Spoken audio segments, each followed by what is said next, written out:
Friends, आज हम आपको बताएंगे ट्रांसलेशन के बारे में। इसका टाइटल है translation of conjunctions oblique linkers oblique connectors hyphen important sentences for exams. First sentence is उन्होंने गरीबों को पैसा व खाना दिया। The answer is that they gave the poor money and food. आप रवि को एक कप चाय या एक कप कॉफ़ी देंगे।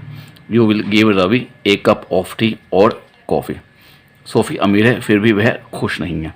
सोफ़ी इज़ रिच रट yet she is not happy. Ravi और कृष्ण देर से आए इसलिए उन पर जुर्माना लगाएगा।